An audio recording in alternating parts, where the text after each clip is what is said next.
Get him a major redemption arc, or get him over with. Throughout its nearly 20-year run on ABC, Grey's Anatomy has had the good fortune of not creating any characters so hated that they had to get rid of them. To the credit of Shonda Rhimes herself and all the other Shondaland executive producers and writers, the show never had characters so boring and one-dimensional to be unbearable to watch. Some were more villainous than others, some came across as mean and cold-hearted, but had that vulnerable side that made them much more endearing. Some definitely wouldn't stand a chance today, but were somewhat appropriate in the 0s-10s.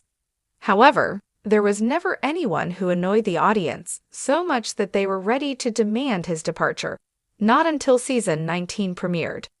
Owen Hunt, portrayed by Kevin McKidd, is currently one of the longest-running characters on the show.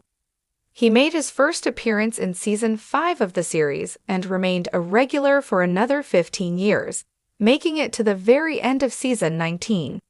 Considering the constant bashing of newcomers that have been going on in the Grey's Anatomy fandom since the very beginning, one would think that having someone so stable would be nice.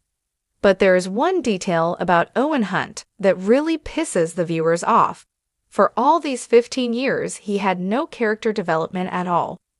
Sure, the era of his relationship with Christina Yang was a little more bearable than the rest of his story, but half the fanbase is still convinced that it's just the magic of Christina being around. Owen's other two subsequent on-screen marriages, to Amelia Shepherd and Teddy Altman, weren't half as exciting. Just as in romantic relationships, he doesn't really come across as likable in the work environment, let alone win friendships. Constantly pushing people to bend their limits, even at the cost of their patients' lives, certainly does not help his case. It seems like everyone, from the characters around him to the audience behind the screens, is extremely tired of him playing his veteran card to excuse literally anything and everything he does. The problem is, no PTSD can excuse the deeply flawed personality. The fans are driven to the point where they have no choice but to hope for Hunt's death. They don't believe that this character is redeemable in any way, so their best bet is to settle for a tragic death or some kind of permanent goodbye.